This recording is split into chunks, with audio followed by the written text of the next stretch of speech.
ಎಲ್ಲರಿಗೂ ವೀರು ಕನ್ನಡ ಯೂಟ್ಯೂಬ್ ಚಾನೆಲ್ಗೆ ಆತ್ಮೀಯವಾದ ಸ್ವಾಗತ. ನಾನು ನಿಮ್ಮ ವೀರು ಕನ್ನಡ ಸರ್. ಇನ್ನೂ ಕೂಡ ನನ್ನ ಚಾನೆಲ್ ಅನ್ನ ಸಬ್ಸ್ಕ್ರೈಬ್ ಮಾಡ್ಕೊಂಡಿಲ್ಲ ಅಂತಂದ್ರೆ ಸಬ್ಸ್ಕ್ರೈಬ್ ಮಾಡ್ಕೊಳ್ಳಿ. ಹಾಗೆ ನನ್ನ ಚಾನೆಲ್ ಅಲ್ಲಿ ಒಂದು ಐಫ್ ಅನ್ನುವಂತಹ ಒಂದು ಸಿಂಬಲ್ ತೋರಿಸ್ತಾ ಇರುತ್ತೆ, ಅದನ್ನ ಕ್ಲಿಕ್ ಮಾಡಿ ಇಂತಿಷ್ಟು ಅಂಕಗಳಂತ ಕೊಡ್ಬೋದು. ಹಾಗೇನೆ ಈಗ ಮುಂದುವರೆದಂತೆ 3ನೇ ಸೆಮಿಸ್ಟರ್ ಬಿಕಾಂ ವಿದ್ಯಾರ್ಥಿಗಳಿಗಾಗಿ ಬಸವಣ್ಣನವರ ವಚನಗಳು ಹಾಗೆ ಆಯ್ದಕ್ಕಿ ಲಕ್ಕಮ್ಮನವರ ವಚನಗಳನ್ನ ಇಟ್ಟಿದ್ದಾರೆ. ಅದರಲ್ಲಿ ಈಗ ಆಲ್ರೆಡಿ ಆಯ್ದಕ್ಕಿ ಲಕ್ಕಮ್ಮನವರ ವಚನ ಭಾಗ 1 ನನ್ನ ಚಾನೆಲ್ ಅಲ್ಲಿ ಇದೆ, ನೀವು ಗಮನಿಸಬಹುದು. ಹಾಗೆ ಭಾಗ 2ರ ಬಗ್ಗೆ ಇವತ್ತಿನ ತರಗತಿಯಲ್ಲಿ ನಾನು ಚರ್ಚೆ ಮಾಡ್ತಾ ಇದ್ದೀನಿ. ಹಾಗೇನೆ ಈ ವಚನದಲ್ಲಿ ನಿಮ್ಗೆ ಭಾವಾರ್ಥಗಳನ್ನ ಕೇಳುವಂತಹ ಸಾಧ್ಯತೆಗಳು ತುಂಬಾ ಇರ್ತವೆ.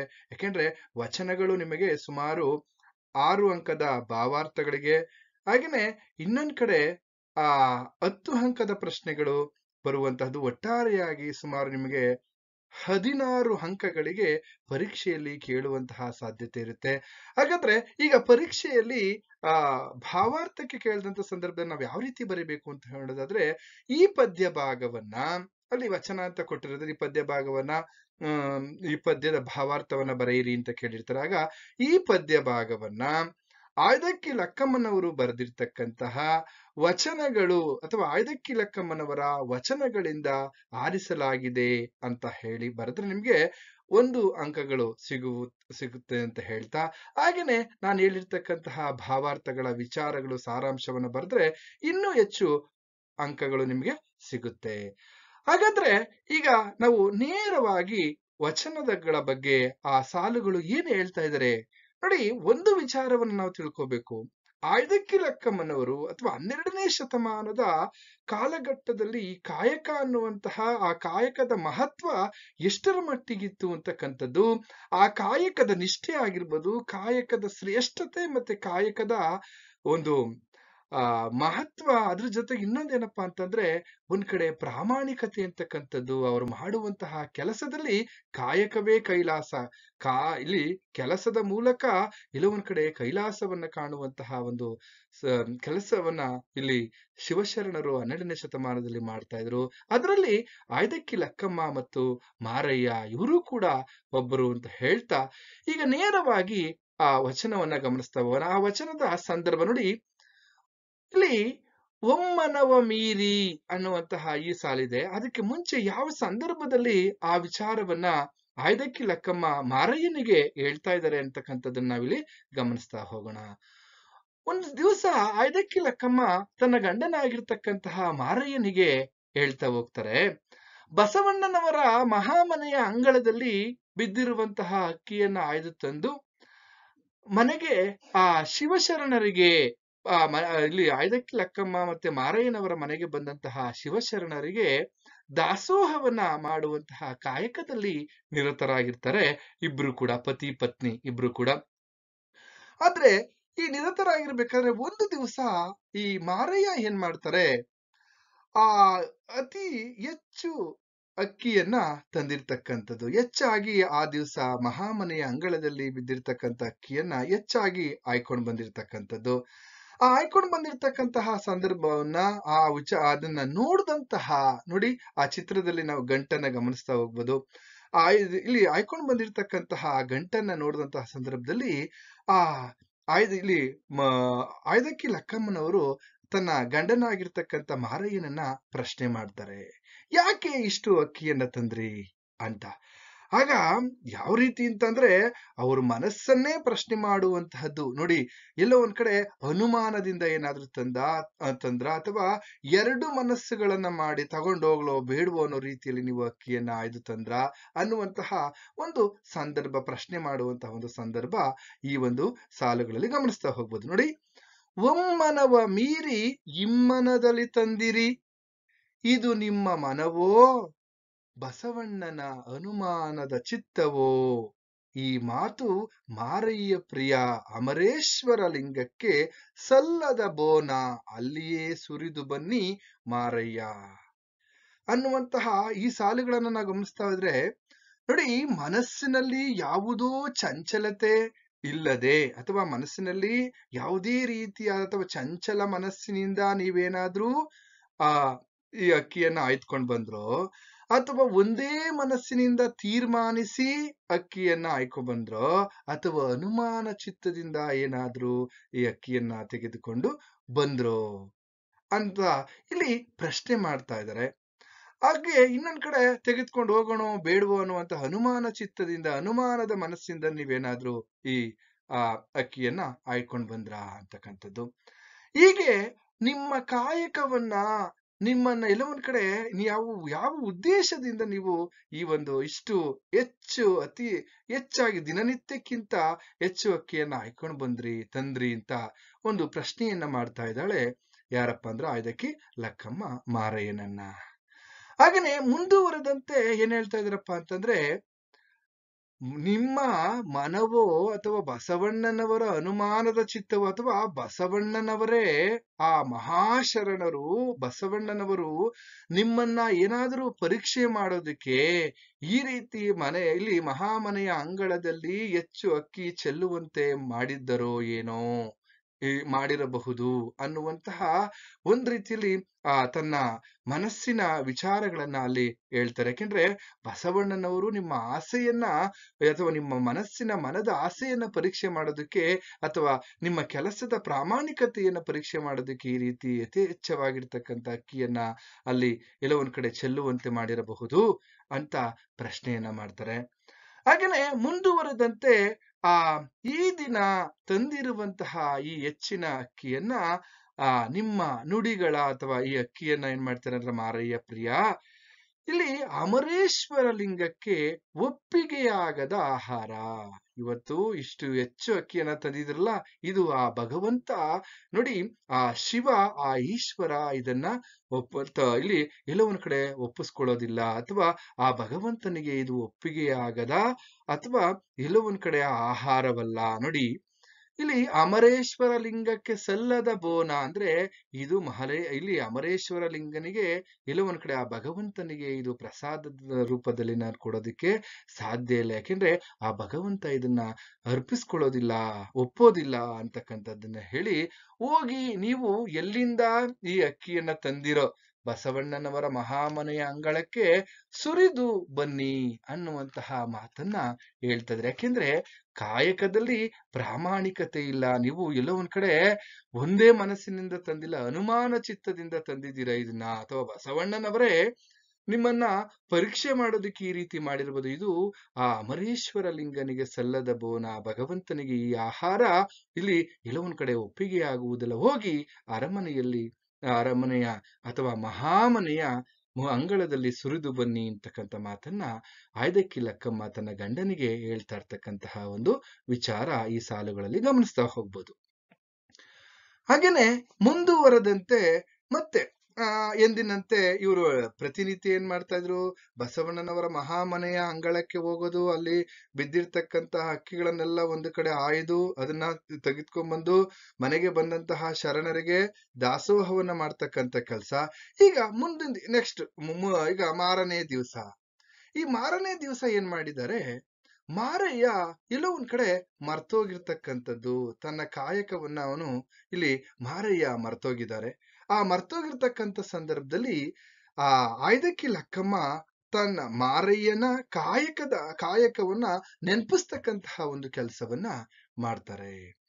ಅದಕ್ಕೆ ಇಲ್ಲಿ ಹೇಳ್ತಾ ಇದ್ದಾರೆ ಯಾರು, ಆಯ್ದಕ್ಕಿ ಲಕ್ಕಮ್ಮ, ಕಾಯಕ ನಿಂದಿತು ಓಗಯ್ಯ ಎನ್ನಾಳ್ದನೆ, ಭಾವ ಶುದ್ಧವಾಗಿ ಮಹಾಶರಣರ ತಿಪ್ಪೆಯ ತಪ್ಪಲ ಅಕ್ಕಿಯ ತಂದು ನಿಶ್ಚಯಿಸಿ ಮಾಡಬೇಕು. ಮಾರಯ್ಯ ಪ್ರಿಯ, ಅಮರೇಶ್ವರ ಲಿಂಗಕ್ಕೆ ಬೇಗ ಹೋಗು ಮಾರಯ್ಯ ಅನ್ನುವಂತಹ ಈ ಸಾಲುಗಳಲ್ಲಿ ತನ್ನ ಗಂಡ ಇಲ್ಲಿ ಎಲ್ಲೋ ಒಂದ್ ಕಡೆ ಮರ್ತೋಗಿದ್ದಾರೆ ತನ್ನ ಕಾಯಕವನ್ನ, ಆಗ ಅದನ್ನ ನೆನಪಿಸ್ತಕ್ಕಂತಹ ಒಂದು ಕೆಲಸವನ್ನ ಮಾಡ್ತಾ ಇದ್ದಾರೆ. ಯಾರು ಇಲ್ಲಿ ಆಯ್ದಕ್ಕಿ ಲಕ್ಕಮ್ಮ. ಇಲ್ಲಿ ಅವ್ರು ಹೇಳ್ತಾ ಇದ್ರೆ ಪ್ರತಿನಿತ್ಯದಂತೆ ಅವನು ಅಕ್ಕಿಯನ್ನು ಆಯ್ಕೊಂಡ್ ಬಂದಿರ್ತ ಆ ಕೆಲಸವನ್ನ ನೆನಪಿಸ್ತಕ್ಕಂಥದ್ದು. ಆಗ ಇಲ್ಲಿ ಲಕ್ಕಮ್ಮನವ್ರು ಏನ್ ಮಾಡ್ತಾ ಇದಾರೆ, ತನ್ನ ಪತಿ ಮಾರಯ್ಯನಿಗೆ ಹೇಳ್ತಾರೆ, ಕಾಯಕ ನಿಂತೋಗಿದೆ ನೋಡಿ, ಕಾಯಕ ಇವತ್ತಿನ ಕೆಲಸ ನಿಂತೋಗಿದೆ, ಹೋಗಿ ಅಯ್ಯ ಹೋಗು, ಕಾಯಕವನ್ನ ಮುಂದುವರಿಸು, ನಿನ್ನ ಕೆಲಸವನ್ನ ನೀನ್ ಮುಂದುವರಿಸು, ಹೋಗು. ನನ್ನ ಪತಿಯೇ, ನನ್ನ ಆಳುವ ದೊರೆಯೇ, ನನ್ನ ಒಡೆಯನೇ. ನೋಡಿ, ಅಲ್ಲಿ ಒಂದು ಸಾಲುಗಳಿದೆ. ಕಾಯಕ ನಿಂತು ಹೋಗಿದೆ, ಎನ್ನ ಆಳ್ದನೆ ಅಂದ್ರೆ ನನ್ನ ಒಡೆಯನೇ, ನನ್ನ ಪತಿಯೇ, ನನ್ನ ಗಂಡನೇ. ಇಲ್ಲಿ ಹೋಗು. ಯಾಕೆಂದ್ರೆ ಒಳ್ಳೆ ಮನಸ್ಸಿನಿಂದ ಮಹಾಶರಣರ ಅಂದ್ರೆ ಬಸವಣ್ಣನವರ ಮಹಾಮನೆಯ ಅಂಗಳದಲ್ಲಿ ಬಿದ್ದಿರ್ತಕ್ಕಂಥ ಹಕ್ಕಿಯನ್ನ ಇಲ್ಲಿ ಇಲ್ಲಿ ಆ ಅಕ್ಕಿಯನ್ನ ತಂದು ನಾವು ಈಗ ಏನಪ್ಪಾ ಅಂತಂದ್ರೆ ದಾಸೋಹವನ್ನ ಮಾಡ್ಬೇಕು. ಮೊದಲೇ ನಾವು ನಿರ್ಧಾರ ಮಾಡಿರುವಂತಹ ಕಾಯಕ ಇದು. ನೀನು ಮರ್ತೋಗಿದ್ಯ, ಹೋಗು, ಕಾಯಕ ನಿಂತೋಗುತ್ತೆ, ಅಕ್ಕಿಯನ್ನ ತೆಗೆದುಕೊಂಡ್ ಬಾ. ನನ್ನ ಪ್ರೀತಿಯ ನಲ್ಲನೆ, ಬೇಗ ಹೋಗು. ನಿನ್ನ ಕಾಯಕ ನಿಷ್ಠೆಯಿಂದ ಇಲ್ಲಿ ಸಾವಿಲ್ಲದ ಶಿವನ ಕೃಪೆಗೆ ನಾವು ಪಾತ್ರರಾಗೋಣ. ಹೋಗು. ಅಲ್ಲಿ ಎಲ್ಲ ಒಂದ್ ಕಡೆ ಆ ಭಗವಂತರ ಆಶೀರ್ವಾದವನ್ನ ಪಡ್ಕೊಳ್ಳೋಣ. ಮೊದಲು ಕಾಯಕವನ್ನ ಮಾಡ್ಕೊಂಡ್ ಬಾ ಅಂತ ಹೇಳಿ ಆ ಕಾಯಕವನ್ನ ಮಾಡಿ ಮುಗಿಸು ಅಂತ ಇಲ್ಲಿ ಮಾರಯ್ಯನಿಗೆ ಆಯ್ದಕ್ಕಿ ಲಕ್ಕಮ್ಮನವರು ಹೇಳ್ತಾ ಇರ್ತಕ್ಕಂಥದ್ದು. ತನ್ನ ಕಾಯಕವನ್ನ ನೆನಪಿಸ್ತಾ ಇರ್ತಕ್ಕಂತಹ ಒಂದು ಸಂದರ್ಭದ ಸಾಲುಗಳನ್ನು ನಾವಿಲ್ಲಿ ಗಮನಿಸ್ತಾ ಹೋಗ್ಬೋದು. ಹಾಗೇನೆ ಇಲ್ಲಿ ಅವ್ರಲ್ಲಿ ಇರ್ತಕ್ಕಂತಹ ಕಾಯಕ ನಿಷ್ಠೆಯನ್ನು ನಾವು ಗಮನಿಸ್ತಾ ಹೋಗ್ಬೋದು. ನೋಡಿ, ಎಷ್ಟರ ಮಟ್ಟಿಗೆ ಅವ್ರಿಗೆ ಈ ಕಾಯಕ ಅಂತಕ್ಕಂಥದ್ದು ಬಹುಮುಖ್ಯ ಅಂತಕ್ಕಂಥದ್ದು, ಆ ಶ್ರೇಷ್ಠತೆ, ಪ್ರಾಮಾಣಿಕತೆ ವಿಚಾರಗಳನ್ನ ನಾವು ಗಮನಿಸ್ತಾ ಹೋಗ್ಬೋದು. ಹಾಗೇನೆ ಮುಂದುವರೆದಂತೆ ಇಲ್ಲಿ ಅಹಂಕಾರ ಅಥವಾ ಗರ್ವದಲ್ಲಿ ಈ ಸಾಲುಗಳನ್ನ ನಾವೇನ್ ನೋಡ್ಬೋದು ಅಂತಂದ್ರೆ, ಗರ್ವದಿಂದ ಮಾಡುವ ಭಕ್ತಿ ದ್ರವ್ಯದ ಕೇಡು. ನುಡಿ ಇಲ್ಲಿ ನಡೆಯಿಲ್ಲದ ನುಡಿ ಹರಿವಿಂಗೆ ಹಾನಿ. ಕೊಡದೆ ತ್ಯಾಗಿ ಎನಿಸಿಕೊಂಬುದು ಮುಡಿಯಿಲ್ಲದ ಶೃಂಗಾರ. ದೃಢವಿಲ್ಲದ ಭಕ್ತಿ ಅಡಿವಡೆದ ಕುಂಭದಲ್ಲಿ ಸುಜಲವ ತುಂಬಿದಂತೆ. ಮಾರಯ್ಯ ಪ್ರಿಯ ಅಮರೇಶ್ವರ ಲಿಂಗವ ಮುಟ್ಟದ ಭಕ್ತಿ ಅನ್ನುವಂತಹ ಸಾಲುಗಳನ್ನ ನಾವು ನೋಡೋದಾದ್ರೆ, ಗರ್ವದಿಂದ ನೋಡಿ, ಭಕ್ತಿ ಅಂತಕ್ಕಂಥದ್ದು ಅಂತರಂಗದಲ್ಲಿರ್ಬೇಕು ಅಂತಕ್ಕಂತಹ ಮಾತನ್ನ ಇಡೀ 12ನೇ ಶತಮಾನದಲ್ಲಿ ಈ ಶಿವಶರಣರು ಅಂತರಂಗದ ಭಕ್ತಿಗೆ ಹೆಚ್ಚು ಇಲ್ಲಿ ಆದ್ಯತೆಯನ್ನ ಕೊಟ್ಟಿರ್ತಕ್ಕಂಥದ್ದನ್ನ ನಾವು ಗಮನಿಸ್ತಾ ಹೋಗ್ಬೋದು. ಎಲ್ಲೂ ಕೂಡ ತೋರಿಕೆಯ ಭಕ್ತಿ ಇಲ್ಲಿ ಕಾಣೋದಿಲ್ಲ. ಇಲ್ಲಿ ಗರ್ವದಿಂದ ಮಾಡುವ ಭಕ್ತಿ ದ್ರವ್ಯದ ಕೇಡು ಅಂತಕ್ಕಂಥದ್ದು. ಅಂದ್ರೆ ತೋರಿಕೆಯ ಭಕ್ತಿ ಹೇಗೆ ಅಂತಂದ್ರೆ, ಮನುಷ್ಯ ತನ್ನ ಸಂಪತ್ತಿನ ಸಿರಿವಂತಿಕೆಯಿಂದ ಮೆರೆಯುತ್ತಾ ಸಮಾಜದ ಮುಂದೆ ತನ್ನ ಅಂತಸ್ತನ್ನ ತೋರಿಸಿಕೊಳ್ಳಬೇಕೆಂದು ಮಾಡುವಂತಹ ಆಡಂಬರದ ಭಕ್ತಿ ಆಗಿರ್ಬೋದು, ತೋರಿಕೆಯ ಭಕ್ತಿ ಆಗಿರ್ಬೋದು. ಇದರಿಂದ ಏನಾಗ್ತಾ ಇದೆಯಪ್ಪ ಅಂದ್ರೆ, ತನ್ನ ಸಂಪತ್ತನ್ನ, ತನ್ನ ಹಣವನ್ನ ಕಳ್ಕೊಳ್ತಾನೆ ಅಂತಕ್ಕಂಥದ್ದನ್ನ ನಾವು ಗಮನಿಸ್ತಾ ಹೋಗ್ಬೋದು. ಇದು ಹೇಗಿರುತ್ತೆ ಅಂದ್ರೆ, ಇಲ್ಲಿ ನಡೆಯಿಲ್ಲದ ನುಡಿ, ಇಲ್ಲಿ ನಡೆಯಿಲ್ಲದ ಇಲ್ಲ ಒಂದ್ ಕಡೆ ನುಡಿಗೆ ಅರಿವಿಂಗೆ ಹಾನಿ. ನುಡಿ ನುಡಿದಂತೆ ನಡೆಯದೆ ಅಥವಾ ನಡೆದಂತೆ ನುಡಿಯದೆ ಇರ್ತಕ್ಕಂಥವನು ಅವನು ಜ್ಞಾನವನ್ನು ಕೂಡ ಅವನು ಕಳ್ಕೊಳ್ತಾನೆ, ಇರ್ತಕ್ಕಂಥ ಬುದ್ಧಿನೂ ಕೂಡ ಅವನು ಕಳ್ಕೊಳ್ತಾನೆ ಇರ್ತಕ್ಕಂಥದ್ದು. ಹಾಗೇನೆ ಕೊಡದೆ ತ್ಯಾಗಿ ಎನಿಸಿಕೊಂಬುದು ಮುಡಿಯಿಲ್ಲದ ಶೃಂಗಾರ. ನೋಡಿ, ಅವನ ಹತ್ರ ಎಷ್ಟೊಂದು ಹಣ ಇರುತ್ತೆ, ಹಾಗೇನೆ ಅವನು ಶ್ರೀಮಂತನಾಗಿರ್ತಾನೆ, ಆದ್ರೂ ಕೂಡ ಈ ಮನುಷ್ಯ ಯಾರಿಗೂ ಕೂಡ ಸಹಾಯವನ್ನ ಮಾಡೋದಿಲ್ಲ. ಸಹಾಯವನ್ನ ಮಾಡದೇನೆ ಅವನೇನ್ ಮಾಡ್ತಾ ಇರ್ತಾನಪ್ಪ ಅಂತಂದ್ರೆ, ನಾನು ಹಾಗ್ ಮಾಡ್ದೆ, ಹೀಗ್ ಮಾಡ್ದೆ, ನಾನು ದಾನ ಶೂರ ಕರ್ಣ, ಹಾಗೆ ಹೀಗೆ ನಾನು ದಾನಿ ಅಂತ ಹೇಳ್ಕೊಂಡು ಇಲ್ಲಿ ಯಾರೋ ಕೊಟ್ಟಿರ್ತಕ್ಕಂಥ ಹಣವನ್ನ ಇಲ್ಲಿ ಖರ್ಚು ಮಾಡ್ತಾ ಇರ್ತಾನೆ. ತನ್ನ ಹಣವನ್ನ ಅವನು ಖರ್ಚು ಮಾಡ್ತಾ ಇರೋದಿಲ್ಲ.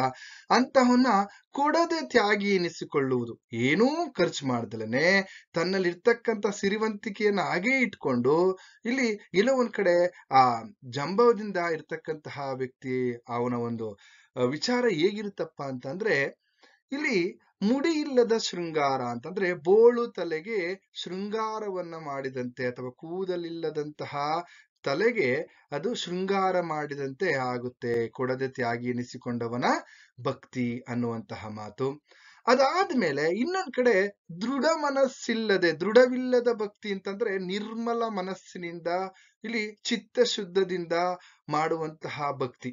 ಹಾಗೇನೆ ಚಿತ್ತಶುದ್ಧವಿಲ್ಲದೆ ಅದು ದೃಢ ಮನಸ್ಸಿಲ್ಲದಂತಹ ಈ ಒಂದು ಭಕ್ತಿ ಅಥವಾ ಪೂಜೆ ಆಗಿರ್ಬೋದು, ಅದು ಯಾವ ರೀತಿ ಇರುತ್ತಪ್ಪ ಅಂದ್ರೆ, ಅಡಿವಡೆದ ಕುಂಭದಲ್ಲಿ ಸುಜಲವ ತುಂಬಿದಂತೆ. ಅಂದ್ರೆ ತಳ ಒಡೆದೋಗಿರ್ತಕ್ಕಂತಹ ಮಡಕೆಯಲ್ಲಿ ಎಷ್ಟು ನೀರು ತುಂಬಿದರೂ ಒಂದು ಏನಪ್ಪಾ ಅಂತಂದ್ರೆ ನೀರು ಮಡಕೆಯಲ್ಲಿ ನಿಲ್ಲೋದಿಲ್ವೋ ಹಾಗೆ ಈ ದೃಢವಿಲ್ಲದವನ ಪೂಜೆ ಆ ಭಗವಂತನಿಗೆ ತಲುಪುವುದಿಲ್ಲ ಅಂತಕ್ಕಂಥದ್ದು. ಅದೆಲ್ಲ ಒಂದ್ ಕಡೆ ಅದು ನಿಷ್ಪ್ರಯೋಜಕವಾಗಿರ್ತಕ್ಕಂತಹ ಪ್ರೀತಿ, ಇಲ್ಲಿ ಪೂಜೆ ಅಂತಕ್ಕಂಥದ್ದನ್ನ ಹೇಳ್ತಾ ಇದ್ದಾರೆ. ಹಾಗೇನೆ ಮಾರಯ್ಯ ಪ್ರಿಯ ಅಮಲೇಶ್ವರ ಲಿಂಗ ಮುಟ್ಟದ ಭಕ್ತಿ ನೋಡಿ, ಗರ್ವದಿಂದ ಮಾಡುವಂತಹ ಭಕ್ತಿ ಭಗವಂತನಿಗೆ ಮೆಚ್ಚುಗೆ ಆಗೋದಿಲ್ಲ. ಹಾಗೇನೆ ಇಲ್ಲ ಒಂದ್ ಕಡೆ ಕೊಡದೆ ತ್ಯಾಗಿ ಎನ್ನಿಸಿಕೊಳ್ಳುವುದು, ಅದು ಕೂಡ ಆ ಒಂದು ಭಕ್ತಿಯು ಕೂಡ ಭಗವಂತನಿಗೆ ಎಲ್ಲ ಒಂದ್ ಕಡೆ ಮೆಚ್ಚುಗೆ ಆಗೋದಿಲ್ಲ ಅಂತಕ್ಕಂಥದ್ದು. ದೃಢವಿಲ್ಲದ ಭಕ್ತಿ, ಮನಸ್ಸಿನಲ್ಲಿ ಅಂತರಂಗದಲ್ಲಿ ಶುದ್ಧವಿಲ್ಲದೆ ಇರ್ತಕ್ಕಂತಹ, ನಿರ್ಮಲ ಚಿತ್ತದಿಂದ ಮಾಡದಲೇ ಇರ್ತಕ್ಕಂತಹ ಭಕ್ತಿಯು ಕೂಡ ಆ ಇಲ್ಲಿ ಅಮರೇಶ್ವರ ಲಿಂಗನಿಗೆ ಅಥವಾ ಶಿವನಿಗೆ ಇಲ್ಲಿ ಮುಟ್ಟದಂತಹ ಭಕ್ತಿ. ಇದರಿಂದ ಯಾವುದೇ ರೀತಿಯಾದಂತಹ ದೃಢ ಮನಸ್ಸು ಇಲ್ಲದೆ ಇಲ್ಲಿ ಪೂಜಿಸುವಂತಹ ಶಿವನನ್ನ ಒಲಿಸಿಕೊಳ್ಳುವುದಾಗಲಿ, ಈ ದೃಢ ಮನಸ್ಸಿಲ್ಲದಂತಹ ಪೂಜೆಯನ್ನ ಆ ಶಿವ ಮೆಚ್ಚುವುದಿಲ್ಲ, ಒಪ್ಪುವುದಿಲ್ಲ ಅನ್ನುವಂತಹ ಮಾತನ್ನ ಆಯ್ದಕ್ಕಿ ಲಕ್ಕಮ್ಮನವರು ಹೇಳ್ತಾ ಇರ್ತಕ್ಕಂಥದ್ದನ್ನ ನಾವಿಲ್ಲಿ ಗಮನಿಸ್ತಾ ಹೋಗ್ಬೋದು. ಇದಿಷ್ಟು ಆಯ್ದಕ್ಕಿ ಲಕ್ಕಮ್ಮನವರ ವಚನಗಳು. ಇದರಲ್ಲಿ ಭಾಗ 1 ಕೂಡ ಇದೆ, ಹಾಗೇನೆ ಭಾಗ 2 ಕೂಡ ನನ್ನ ಚಾನಲ್ ಅಲ್ಲಿ ಇದೆ, ಗಮನಿಸಿ. ಹಾಗೆ ಬಸವಣ್ಣನವರ ವಚನ ಕೂಡ ಇದೆ ಅಂತಕ್ಕಂಥದ್ದನ್ನ ಹೇಳ್ತಾ, ಯಾಕೆಂದ್ರೆ ಒಟ್ಟು ನಿಮಗೆ ಈ ವಚನಗಳಲ್ಲಿ ಬಸವಣ್ಣನವರ ವಚನಗಳಾಗಿರ್ಬೋದು, ಆಯ್ದಕ್ಕಿ ಲಕ್ಕಮ್ಮನವರ ವಚನಗಳಾಗಿರ್ಬೋದು, ಈ 2 ವಚನಗಳಿಂದ ನಿಮಗೆ ಸುಮಾರು 16 ಅಂಕಗಳಿಗೆ ಬಹು ಮುಖ್ಯವಾಗಿರ್ತಕ್ಕಂತಹ ಒಂದು ಮಾಹಿತಿ ಅಂತ ಹೇಳ್ತಾ ಇಲ್ಲಿಗೆ ಈ ತರಗತಿಯನ್ನು ಮುಗಿಸ್ತಾ ಇದ್ದೀನಿ. ನಿಮ್ಗೆಲ್ರಿಗೂ ಕೂಡ ಶುಭವಾಗ್ಲಿ.